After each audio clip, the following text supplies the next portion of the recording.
Assalamualaikum, assalamualaikum, assalamualaikum, assalamualaikum, assalamualaikum, assalamualaikum. Assalamualaikum warahmatullahi wabarakatuh. Iku mau video-video lawasku sadurunge aku nglakoni tirakat. Lan iki aku sakwise nglakoni tirakat. Nek tak delok video lawasku kuwi aku kadang isin dhewe. Nanging ya ora apa-apa wong kuwi sejarah. Alhamdulillah saiki aku diparingi urip sing saya apik timbang sadurunge. Lan muga-muga tansah saya apik. Gegambaranku sadurunge lan sakwise tirakat ing wiwitan kuwi mau mung salah sawijining bukti sing ketok saka masalah sing iso tak atasi. Sing maune kelemon dadi ideal. Nanging sejatine isih ana akeh masalah sing ora kabeh iso tak critakno marang sampeyan. Ya, kayata masalah utang, masalah urip bebrayan lan kesehatan. Ing ngendi kabeh kuwi mau sithik mboko sithik awit ilang nalika aku nglakoni tirakat iki. Saiki piye? Ya jenenge wong urip mesti ora iso luput saka masalah. Ning paling ora saiki sing tak rasakno, aku saiki luwih enteng. Mbuh mergo masalah sing teko ora patek gedhe utawa mergo aku wis diparingi awak sing luwih kuat dening pangeran. Awak kuwi jiwa lan raga. Apa tirakat sing tak lakoni? Yaiku tak jenengi tirakat 5 pancer. Aku oleh iki saka guruku lan liwat video iki bakal tak bagekake marang sampeyan sing gelem nglakoni. Tirakat iki iso dilakoni sapa wae. Sing penting gelem nglakoni lan paham hakikate. Umpamane arep takon, tulis wae ning komentar.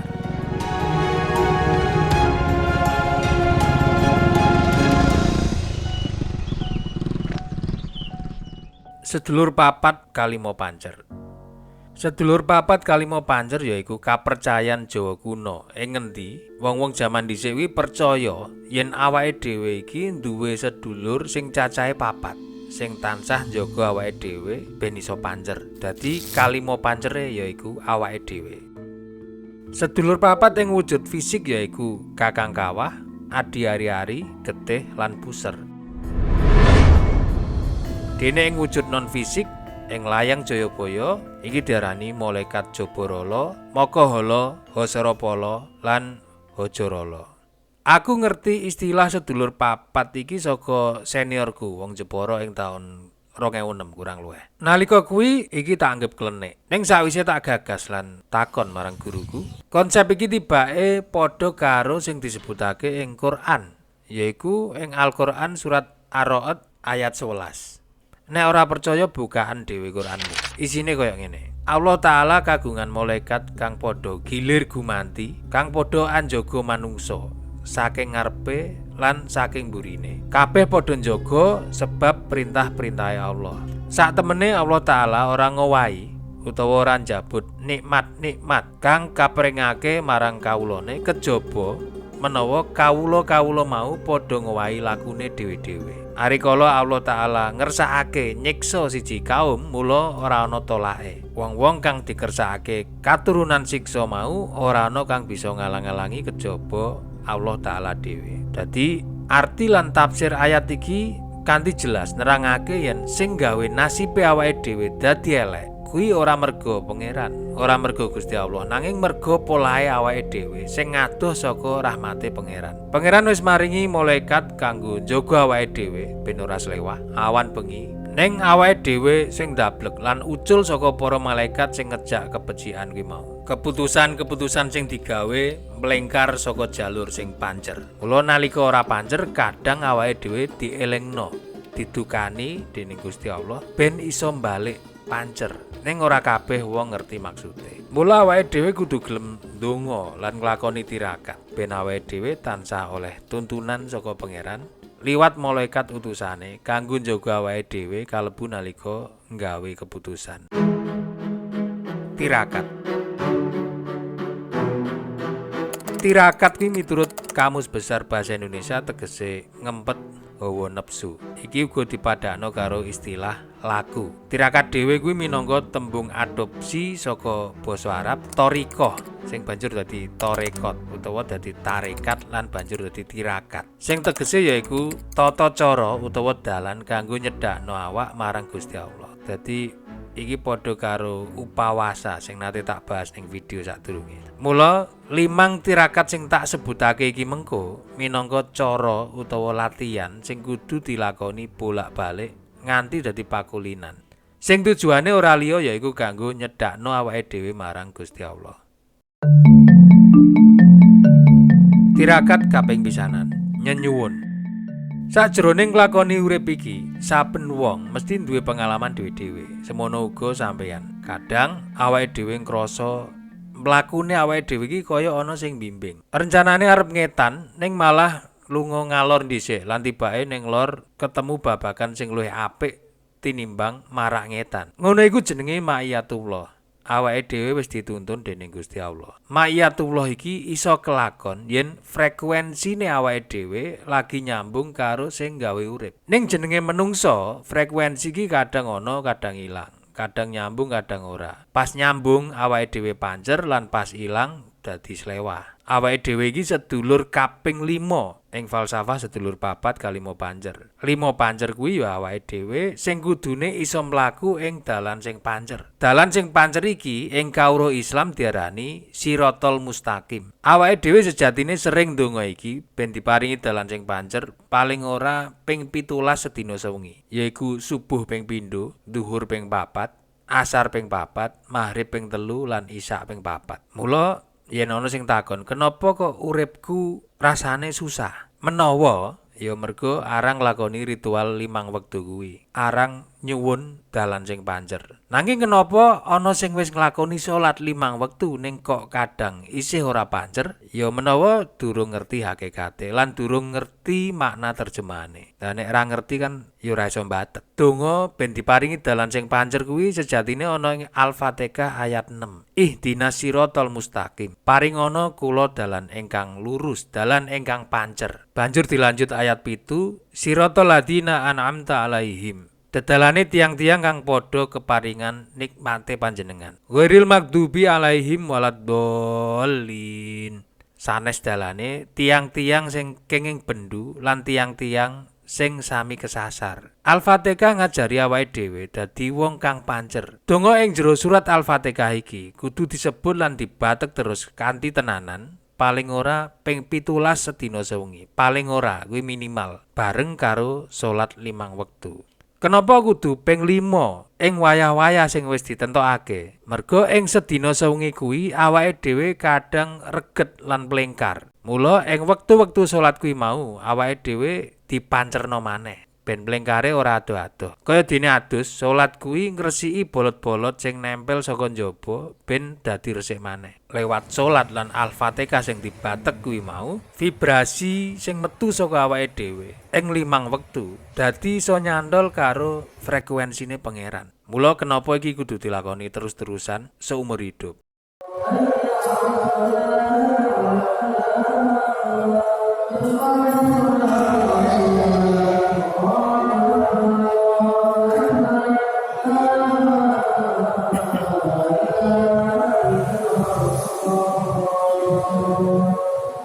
Dadi tirakat kaping pisanan yaiku salat 5 wektu lan ing sakjroning salat kuwi awake dhewe paling ora ngerti artine surat Al-Fatihah. Awit ayat kaping 5 wis mulai dibatek. Iya kana abudu wa iya kana stain. Namung kalih panjenengan kawula nyembah lan nyuwun pitulungan. Karo mbatek masalah sampeyan napa ning kono. Ihdinas siratal mustaqim. Paringono kawula dalan ingkang pancer. Siratal ladzina an'amta alaihim, dedalane tiang-tiang kang padha keparingan nikmate panjenengan. Ghairil maghdubi alaihim waladdallin. Sanes dalane tiang-tiang sing kenging bendu lan tiang-tiang sing sami kesasar. Amin. Mugi donga kula diijabahi. Obah, tirakat kaping pindho yaiku obah. Sampeyan menawa nate krungu istilah mensana in corpore sano. Ing jero jasad sing sehat ana jiwa sing kuat. Kuwi bener, merga Gusti Allah nyiptakake awake dhewe saka kombinasi roh lan jasad. Lan ing jero jasad ana sukma utawa jiwa. Mula jasad kuwi minangka faktor sing ora iso disepelekno. Merga omahe sukma lan sedulur 4 utawa nafsu kuwi uga ana ning kono, ana ning jasad. Nalika jasad wis rusak, mesti awake dhewe ya kari roh tok.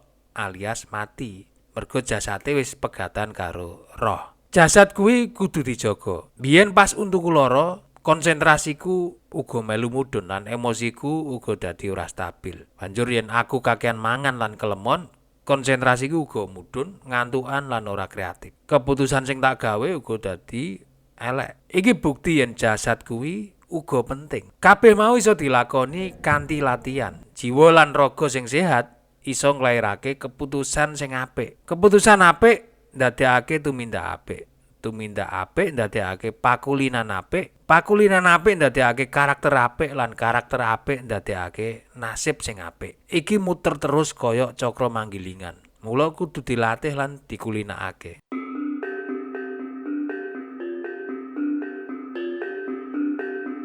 Salah siji tirakat kanggo nyehatno awak yaiku obah. Mula salat uga ana obahe.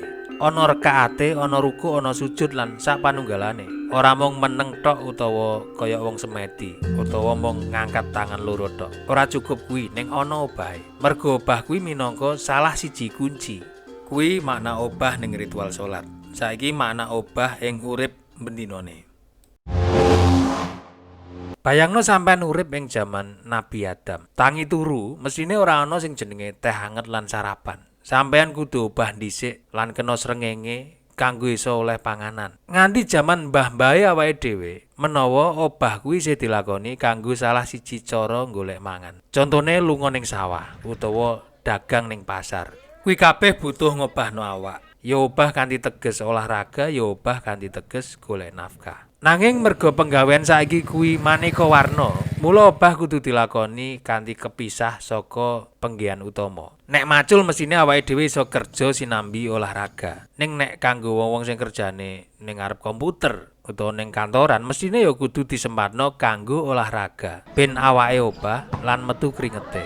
Mbuh kuwi jenis olahraga aerobik kayata mlaku, mlayu, lan sepedanan utawa olahraga beban kayata ngangkat barbel. Paling ora kudu disempatno setengah jam sedina kanggo obah. Kanthi obah mula keringet iso metu saka awak lan kuwi minangka simbol saka energi negatif sing pancen kudu ditokake. Dadi tirakat kaping pindho yaiku gelem obah. Obah kanthi makna awake dhewe iso gelem golek nafkah lan obah kanthi makna awake dhewe olahraga ben iso luwih sehat.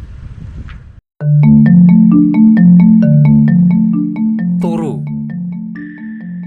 Sawise sedina mumput ngobahno awak, ing wayah wengi normale awake dhewe kudu ngaso kanggo nglerenake jasad kanthi cara turu. Aku ngomong normale wong awam. Dene sing kerjane bengi kuwi iso sampean atur dhewe apike piye.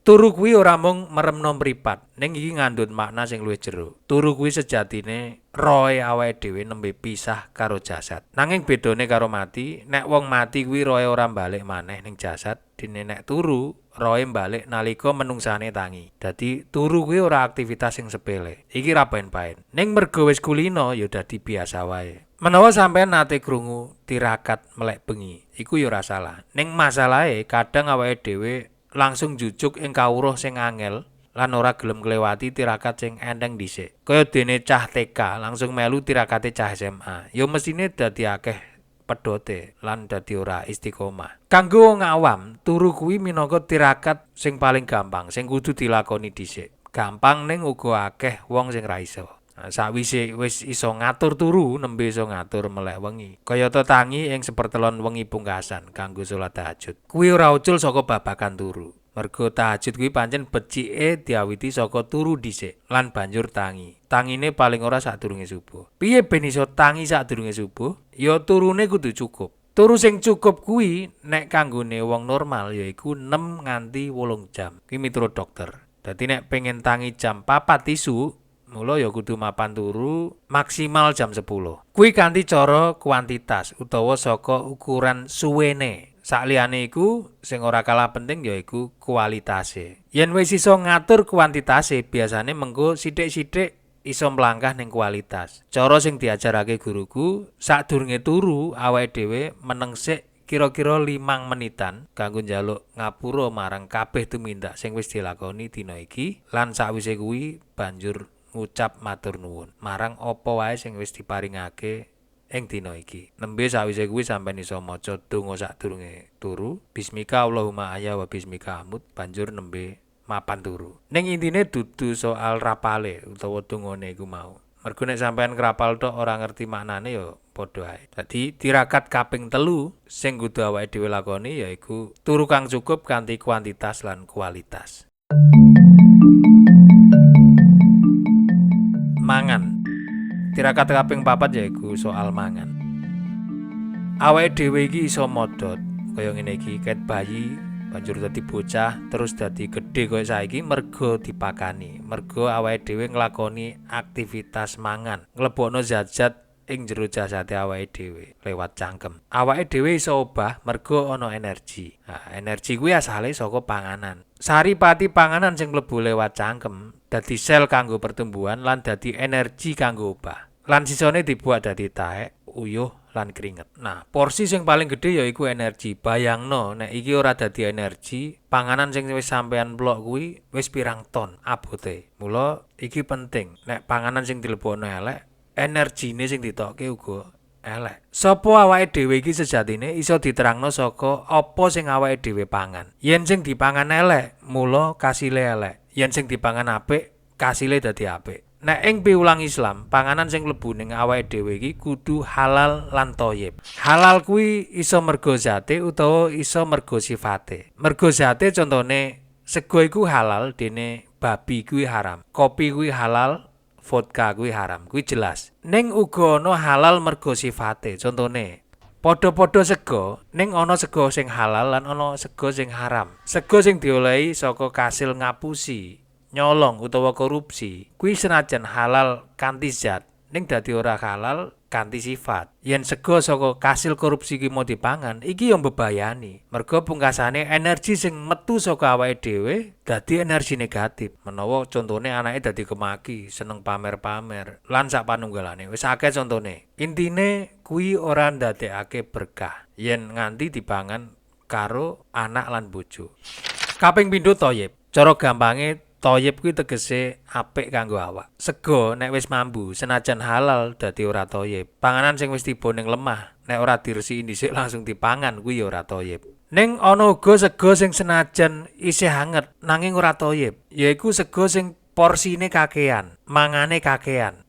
Nek mangane kakean kuwi uga dadi ora thayyib. Conto liyane, jeruk kuwi woh-wohan sing apik, ngandhut vitamin C lan ana antioksidane. Ning nek mangane kakean uga dadi ora thayyib. Semono uga kurma. Kanggo wong umum iki iso dadi sunah rasul kanggo ngawiti buka. Ning kanggo wong sing duwe penyakit diabetes kuwi ya iso dadi ora thayyib. Dadi nek pembahasane halal haram kuwi cetha kanthi fikih. Yen thayyib kuwi iso beda-beda antarane wong siji lan liyane. Dadi aja angger ngegas wae. Mula ing jaman dhisik akeh wong sing nglakoni tirakat kayata mutih, ngrawot, ngidang lan sapanunggalane. Iki saliyane kanggo nguwatake batin. Sejatine uga kanggo alasan thayyib. Nah, kuwi gumantung saka kondisi awake dhewe. Aku dhewe ninggal sego mergo aku pengen nglatih jasadku ben iso kenal karo sumber nutrisi penting liyane saliyane karbohidrat, yaiku lemak lan protein. Makronutrien kuwi utawa nutrisi penting kuwi ana 3 yaiku karbohidrat, lemak lan protein. Ibarate jasate awake dhewe iki kulkas. Mula karbohidrat kuwi bahan panganan sing disimpen ing kulkas ngisor cedhak lawang. Dene lemak lan protein kuwi disimpen ing freezer. Mergo awake dhewe sering dipakani karbohidrat, mula banjur saya suwe awake dhewe iki lali yen isih duwe cadangan liyane sing ana ning freezer. Efeke nalika ora kambon sego sedilu wis krasa luwe. Mula ngrawot utawa tirakat ninggal sego sing tak lakoni iki jano nglatih awakku ben dekne iki iso kenal lan gelem njupuk cadangan lemak lan protein sing ana ning freezer. Kanthi mengkono, pungkasane awak dadi ora gumantung maneh karo mangan sing kudu sedina ping 3. Merga wis dikenalake karo sumber nutrisi liyane sing ana ning jasad, sakliyane karbohidrat yaiku lemak lan protein. Efeke aku lagi arep mangan yen awakku butuh. Dudu aku mangan nek aku kepengin. Dadi tirakat kaping 4 yaiku mangan panganan sing halal lan thayyib. Tirakat kaping 5 yaiku poso. Yen jasate awake dhewe iki diibaratno HP, mula nafsu kuwi kaya dene fitur-fitur sing ana ning HP. Fitur-fitur kuwi mau arep dienggo ndelok sing apik ya iso, arep dienggo ndelok sing elek ya iso. Lan HP kuwi mesti ana buku panduane. Mula babagan nafsu iki uga ana panduane, yaiku Quran. Nek kanggo wong Islam, nek kanggo umat liyane yaiku kitab sucine dhewe-dhewe. Kanthi kawruh Islam, Quran lan kitab-kitab sadurunge kuwi kaya dene bocoran utawa intervensine pangeran kanggo menungso. Ben menungso iki ora susah-susah banget anggone goleki piwulang sing ana ning alam donya iki. Mula Quran kuwi diarani ayat kauliyah. Dene pituduh sing ana ning alam donya iki diarani ayat kauniyah. Kuwi padha pentinge. Nalika awake dhewe mentok ning ayat kauniyah, awake dhewe iso mbukak Quran.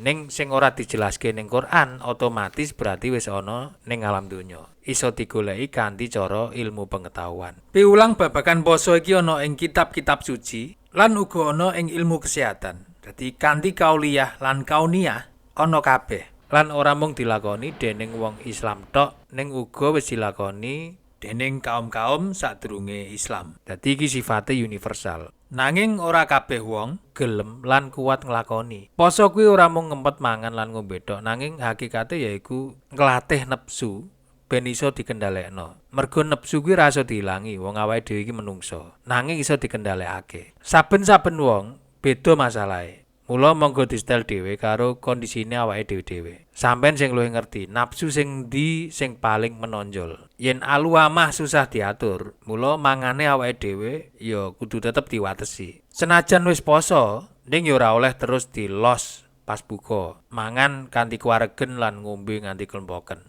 Kuwi ora oleh. Bukber karo kanca-kancane nganti lali wates, kuwi ya ora patut. Kuwi padha karo durung tekan hakikate poso. Iki ora kok kanggo pas wulan Ramadan tok, ning uga ning wulan-wulan liyane. Aku dhewe uga ing taraf latihan. Ing wulan-wulan sakliyane wulan Ramadan lan ing dina-dina sakliyane dina poso sunah, aku tetep nglakoni tirakat kesehatan sing jenenge intermittent fasting, yaiku stop mangan ket jam 8 bengi lan nembe mangan maneh nalika jam 12 awan. Ing jam kuwi mau ora oleh mangan, ning tetep oleh ngombe. Lan ngombene tetep ora nganggo banyu sing ana unsur gulane. Kenapa Kiai Sepuh jaman dhisik nglakoni poso sunah sing dibarengi laku liyane kayata mutih lan krowot? Para sesepuh kuwi mau sadar yen upaya ngendhalekno sedulur papat kuwi butuh laku sing linuwih tinimbang wong-wong awam. Kanthi laku kuwi mau derajat ilmune dadi munggah ning tingkat sing luwih dhuwur. Senajan wong-wong dhisik durung kenal teori hierarki kebutuhan Maslow, ning nyatane leluhur awake dhewe iso nggayuh level aktualisasi diri. Level sing paling dhuwur ing teori iki. Lan aku percaya yen wong jaman dhisik kuwi luwih sehat, luwih kuat timbang wong-wong jaman saiki. Dadi ana kalane dina awake dhewe ora nglakoni poso syariat, nanging kudu tetep wae awake dhewe kudu nglakoni poso hakikat. Yaiku ora oleh ngragas, ora rakus, ora langsung nuruti yen pas kepengin mangan. Mergo iso wae kuwi mung kepinginan dudu kebutuhan.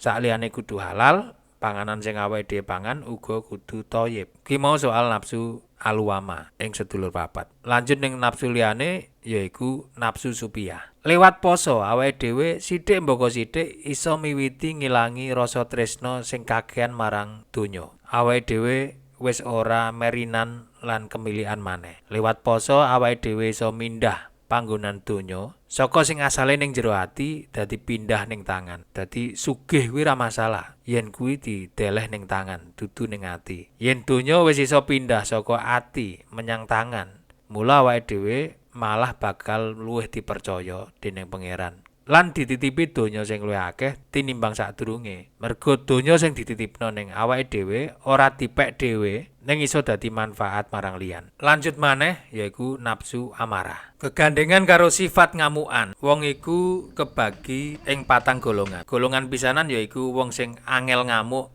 lan gampang ngapura. Kaping pindho wong sing gampang ngamuk lan gampang ngapura. Kaping 3 yaiku wong sing angel ngamuk lan angel ngapura. Lan kaping 4 yaiku wong kang gampang ngamuk lan angel ngapura. Sing kaping 4 iki sing kudu dihindari. Sejatine awake dhewe iki latihan dadi wong sing kaping pisanan yaiku wong sing angel ngamuk nanging gampang ngapura, gampang marine. Nek sampean termasuk sing dilur, coba tulis ning komentar.